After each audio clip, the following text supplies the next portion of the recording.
bismillaahi raxmaani raxiim kulanti wacan oo wanaagsan idil ahaantiin baa meel kastoo aad daafaha dunida naga daawanaysaan kuna soo dhawaada wararkii dalka iyo caalamka idinkaga imanaya istuudiyaha TV-ga qaranka Soomaaliyeed ee magaalada London wararkana waxa soo jeedinaya anigoo Cabdullaahi Xuseen Maariya wararka aan idin haynana waxa ugu dooron madaxweynaha dawladda ku meel gaarka mudane Sheekh Shariif Sheekh Axmed oo ka codsaday odayaasha dhaqanka Soomaaliyeed inay gacan weyn ka geystaan wada hadallada la filayo inay dhawaan dhexmaraan dawladda ku meel gaarka iyo maamulka Somaliland iyo waliba ra'iisul wasaare Cabdiwali Gaas oo dib ugu soo laabtay magaalada Muqdisho kadib markii uu safaro dhowr ah ku soo kala bixiyay dhowr wadan oo kala duwan iyo dawladda Mareykanka oo soo bandhigtay sawirada hogaamiyayaasha Al-Qaa'ida ee ay lacagta dul dhigtay ee wadanka Soomaaliya wararka caalamka idin haynana waxa kamid ah wadamada ku bahoobay ururka caanka ee la yiraahdo NATO oo si ba'an maanta diyaaradahoodu dagaalku ay u duqeeyeen gobol kamid ah wadanka Afghanistan halkaas oo ay xasuuq ba'an u geysteen sida ay warbaahinta caalamku sheegtay dad rayid ah iyo waliba wada hadaladii u socday dawladda Iran iyo qaramada midoobay ururkeeda loo yaqaan IAEA ee isagu qaabilsan waxa loo yaqaan nuclearka oo galay maalintoodii saddexaad wada hadaladaas oo ka soconaya caasimadda wadanka Austria ee magaalada Vienna iyo wasiirka umuraha dibadda ee wadanka Mareykanka Hillary Clinton oo saaka wada hadal la yeelatay dhigeeda wadanka Turkiga intaasi waa warkii oo kooban haatan sa isagii fidsan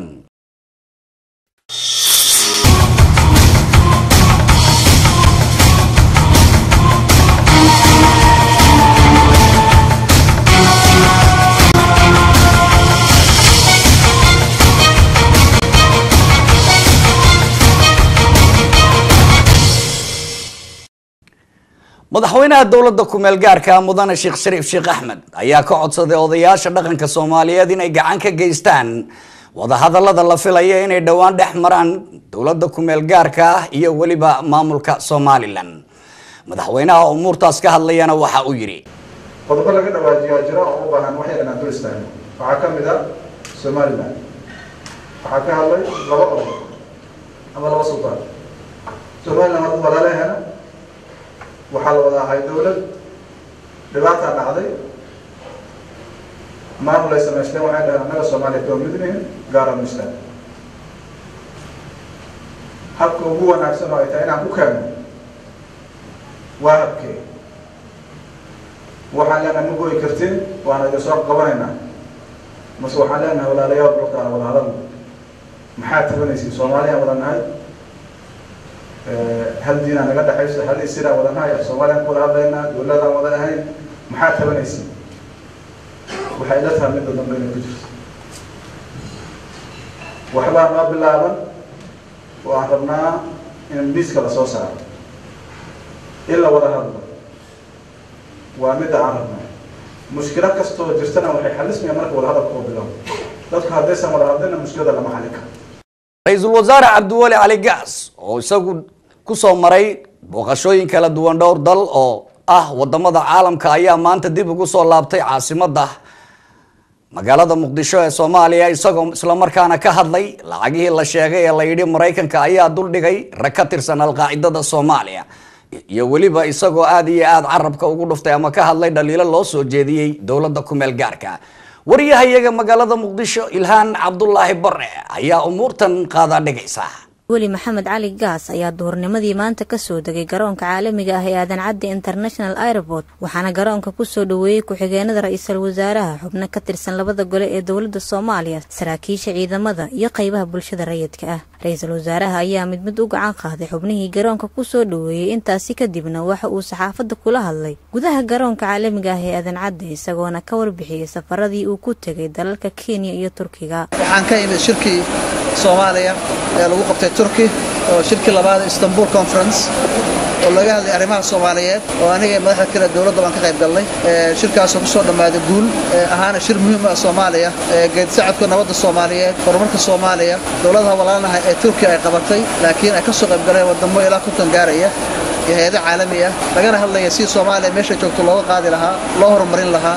Soomaaliya la socotaan waxa galaysaa marxalad ka duwan marxaladii hore waxaan galaynaa jawi nabadeed waxaan ku gudbaynaa colaadii ra'iisul wasaaraha oo warbixintiisii kadib ay saxaafaddu su'aalo weydiisay ayaa soo dhaweeyay baadigoobka loogu jiro baxsadka al-shabaab iyo lacagaha la duldhiga si gacanta loogu soo dhigo waxa weeye nimankaasi nimankii dhibta Soomaaliya ka geystay weeye dhibtooduna ma aha dhib Soomaaliya ku kooban dhibtooda meel bay gaartay wadamada dariska ay dhib ku hayeen adduunka dhan bay dhib ku hayeen wala socotaan oo sanad ka hor waayigii Kampala isku qarxiyay 70 qof ku dhimatay dadka ku dhintay Mareykanka ka mid ahaa yani Amerikaana marka dawladooda cid ka socod qabtay waxa weeye waxa laga maarmaana dhibta ay geysteen inay bixiyaan weeye mar wax laga weydiiyay ra'iisul wasaare Cabdiweli lacagaha la sheegay in la musuqmaasuqo iyo sanduuqa loo furiyo Soomaaliya kaas oo ay dawladda Soomaaliya ka codsatay dawladaha caalamka ayuu ku jawaabay lacagta la leeyahay waa la xaday 130 milyan anigu ma qabno 130 milyan baa la xaday lacagtaas leeyahay anaga nama soo galin sida la tahay weeye كمان أنا وجوابي كرو وقت جوهرية ويحلى جهلية يحكموا هذا كوهرية وي لكن أنا ما أمثل العقد أسرع الصومالية تصور بشيء اللي حضينا عديان بكرو رئيس الوزراء الصومالي دكتور عبدولي محمد علي قاس أيها كمد أها مدح الدولة الصومالية كقيب قشة شركي لغو سوق بقبية مقالة إسطنبول كأو لغو فلنقيني أرمها الصومالي استغون رئيس الوزراء وصومري دالك كينيا كلما نقول سوقاتي مدح دالك كينيا كلما داسي ولغو حوجيني حرير كلابضة دال كينيا إيه الصومالية dowladda Mareykanka ayaa soo bandhigtay sawirada 7 nin ee al-qaacidada Soomaaliya oo ay madaxooda lacag dhigtay warbixin umuurta ku saabsan waxa eegaya wariyaha iyaga kale ee magaalada Muqdisho Liban Ali Noor sida ay hore u shaacisay dowladda Mareykanka ayaa waxa ay soo bandhigtay muuqaalada iyo waliba macluumaad la xiriira horjoogayaasha Maleeshiyada kooxda al-Shabaab kuwaasi oo ay doonayso inay dadku si weyn uga bogtaan isla markaana ay soo tabiyaan xogta ku aadan horjoogayaasha Maleeshiyada kooxda al-Shabaab muuqaalada ay soo bandhigtay dowladda Mareykanka ayaa waxa ku jira horjoogaha Maleeshiyada kooxda al-Shabaab Axmed Cabdi oo Maxamed Godane oo ay dowladda Mareykanka ku sheegtay in lacag gaaraysa 7 milyan oo dollarka Mareykanka ay ku bixinayso cidii soo sheegta xogta rasmiga ah ee ku aadan halka uu joogo Axmed Cabdi oo Maxamed Godane ayaa waxa la sheegay in uu dhashay July 10keedii sanadii 1977 waxaana uu ku dhashay magaalada Hargeysa qofka labaad ee soo daabacday wasaaradda arrimaha dibadda laanteeda sirdoonka ee dowladda Mareykanka ayaa waxa uu yahay Muqtaar Roobo Abu Mansuur oo da ahaan dhashay sanadii 1969 bishii October waxa uu ku dhashay magaalada Xudur ee gobolka Bakool waxa dowladda Mareykanku ay sheegtay in lacag gaaraysa 5 milyan oo dollarka Mareykanka ay ku bixin doonto cidii soo sheegta ruuxa saddexaad oo ay soo bandhigtay dowladda Mareykanka ayaa muuqaal ahaan aan la shaacin sawirkiisa iyadoo sheegtay in ay ku jirto macluumaadka la xiriira ee la doonaya Ibrahim Xaaji Jaamac Miicaad muuqaal ahaan iyo goobta uu ku sugan yahay oo dhameystiran taasi oo lagu helayo lacag gaaraysa 5 milyan oo dollarka Mareykanka ruuxa afraad ee dowladda Mareykanka ay soo bandhigtay laguna sheegay lacag 5 milyan oo abaalmarin ah in lagu helayo ayaa waxa uu yahay Fuad Maxamed Qalaf Fuad Shangule waxa uu wataa baasaboor ajnabi ah gaar ahaan dalka Sweden iyadoo dowladda Mareykanku ay sheegtay in uu ka mid yahay ragga lacagaha la duldhigay Maxamed Bashiir Maxamuud oo loo yaqaan Qoorgaab ayaa ah nin magac ahaan aan ka dhex muuqan Maleeshiyada kooxda al-Shabaab laakiin ah taliyaha Maleeshiyada kooxda al-Shabaab waxa ay ugu yeeraan ciidankooda militariga daahan waa ninka ugu yar dadka la doondoonayo waxaana uu dhashay 1982 ruuxa kale ee Maleeshiyada kooxda al-Shabaab ka tirsan ay soo bandhigtay dowladda Mareykanka ayaa wax muuqaal ah laga heenin laakiin magaciisu waa Zakariya Ismaaciil Axmed Xirsi lacag 3 milyan oo dollarka Mareykanka ayaana lagu ballan qaaday cidii soo xaqiijisa xogta dhabta ah halka uu ku sugan yahay Zakariya waxa uu shabaab u qaabilsan yahay dhanka sirdoonka waana ninka ugu sarreeya hoggaanka sirdoonka kooxda al-shabaab. ruuxa ugu dambeeya ee dowladda Mareykanka muuqaal ahaan iyo macluumaad ahaan ay soo bandhigtay ayaa ah nin lagu magacaabo Cabdullaahi Yare. wax tafaasiil dheeraad ah kama aanay faafin. dowladda Mareykanka waxay sheegtay lacag gaaraysa 3 milyan in lagu bixinayo iyadoo ay sheegtay inuu ku dhashay Soomaaliya. muuqaal ahaan uu yahay ruux dheer, timihiisu ay madow yihiin, midabkiisuna sidoo kale uu yahay qof madow. arrintan ayaa muujinaysa sida dowladda Mareykanka ay taxadir u siinayso in gacanta lagu soo dhigo horjoogayaasha kooxda shabaab oo iyagu mas'uul ka ah dhibaatada ka taagan wadamada Geeska Afrika oo qalqal amni ku beeray dalal ay ka mid tahay Soomaaliya, Uganda, Kenya iyo Ethiopia. Liban Cali Nuur, telefishinka qaranka Soomaaliya, Muqdisho. wadamada ku bahoobay ururka caanka ee la yiraahdo NATO diyaaradahooda dagaalka ayaa duqeyn baan ka geystay gobolka